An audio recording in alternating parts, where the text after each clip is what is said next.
एक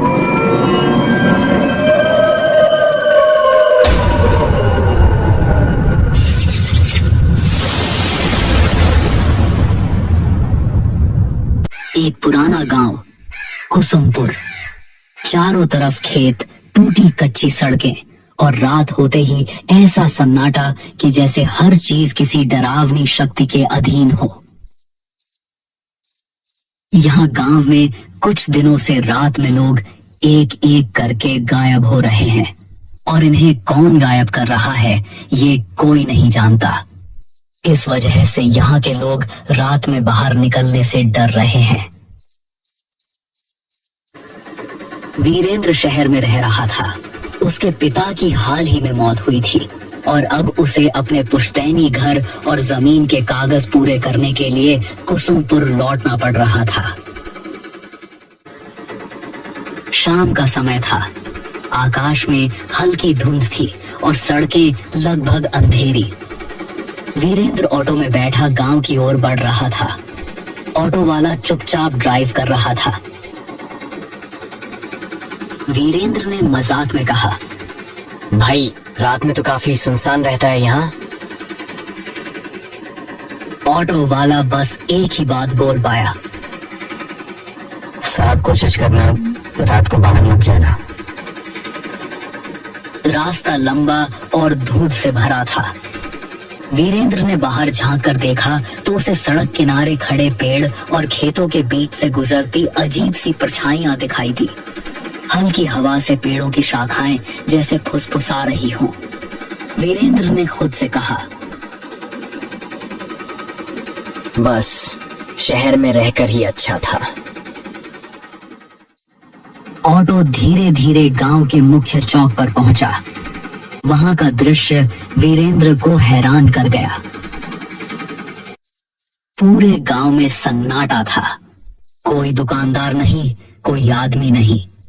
चौपाल खाली थी। कुत्ते भी अपनी जगहों पर भौंक रहे थे। वीरेंद्र ने ऑटो वाले से कहा, भैया आप जाओ। ऑटो वाला सिर हिलाकर चुपचाप वहां से चला गया। वीरेंद्र अपने पुराने घर की ओर बढ़ा। पुराने रास्ते, टूटी सीढ़ियां और जर्जर दीवारें उसे बचपन की याद दिला रही थी। घर का दरवाजा अजीब तरह से बंद था। वहीं उसे अपनी बचपन की दोस्त मंजरी दिखाई दी। मंजरी अब अकेली रह रही थी। उसका चेहरा थका हुआ और डरावना लग रहा था। मंजरी ने धीरे से कहा, और वीरेंद्र इतने साल बाद कैसे हो? क्या हालचाल है? और यहाँ आना कैसे हुआ? हाँ मंजरी, मैं ठीक हूँ। मैं बस अपनी पुश्तैनी जमीन का कुछ काम पूरा करने आया था। लेकिन यह बताओ, ये गांव में इतना सन्नाटा क्यों है? वीरेंद्र, हर रात यहाँ कोई ना कोई आदमी गायब हो जाता है। कोई आवाज नहीं, कोई निशान नहीं। बस सुबह जमीन पर एक काला निशान मिलता है, जैसे किसी ने उन्हें जला दिया हो। वीरेंद्र ने हंसकर कहा, मंजरी, ये सब मनगढ़ंत बातें हैं। गांव वाले डरावनी कहानियां बनाते हैं। अगर तुम इसे हल्के में लोगे तो शायद बाद में पछताओगे। रात में बहुत अजीब चीजें होती हैं। आवाजें, परछाइयां और कभी कभी नाम पुकारने वाली आवाजें। वीरेंद्र ने उसे शांत करने की कोशिश की, लेकिन उसके मन में डर बैठ गया। वह जानता था कि रात अब शुरू हो चुकी है और गांव का सन्नाटा धीरे धीरे उसे अपने घेरे में ले रहा है। रात गहरी होने लगी। वीरेंद्र घर के पुराने कमरे में बैठा धुंध से ढकी खिड़कियों के बाहर झांक रहा था। हर खिड़की पर अजीब सी परछाइयां गुजर रही थी। कभी हवा में फुसफुसाहटें, कभी दीवारों के पीछे किसी का नाम पुकारना। वीरेंद्र ने सोचा यह सब अजीब है, लेकिन उसके पास समय कम था। वो डरते डरते सोया। अगले दिन जमीन और घर के कागज कंप्लीट करने थे। वो धीरे धीरे गांव की गलियों में घूमना शुरू करता है। वहां हर घर का दरवाजा जल्दी बंद होता है। कोई बाहर नहीं दिखता।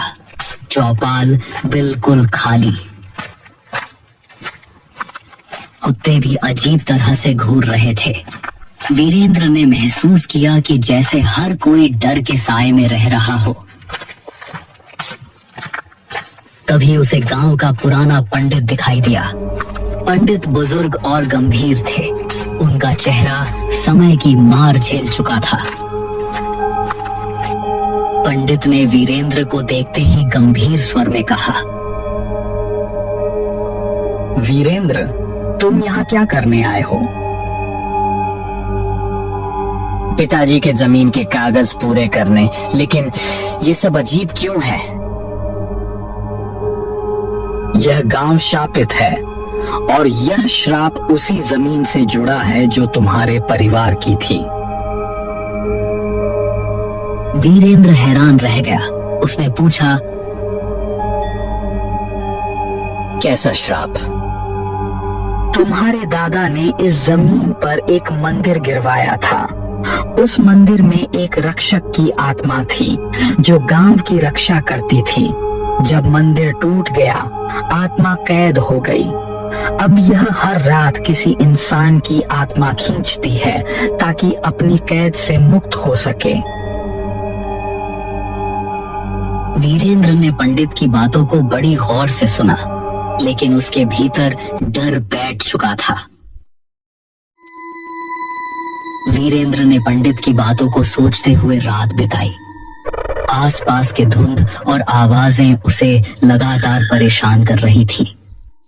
दीवारों के पीछे फुसफुसाहटें, हवाओं में नाम पुकारने की आवाजें और खिड़कियों से गुजरती काले साए उसे मानसिक रूप से कमजोर कर रहे थे। अगले दिन वीरेंद्र ने तय किया कि वह उस जगह जाएगा जहां मंदिर था। उसे जानना था कि क्या सच में यह श्राप उसके परिवार की गलती का परिणाम है। वीरेंद्र, मत जाओ वहां।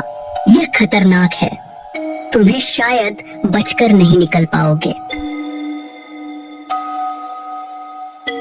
मुझे सच्चाई जाननी है। अब डर कोई काम नहीं आएगा। रात का समय था।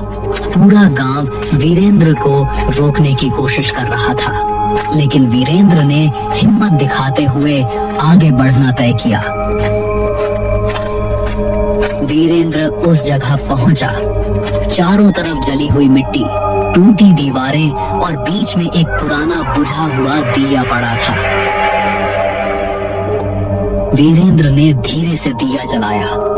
जैसे ही लौ उठी, जमीन हिलने लगी। हवा में सिसकारियां गूंजने लगी। वीरेंद्र का मन डर से कांप रहा था।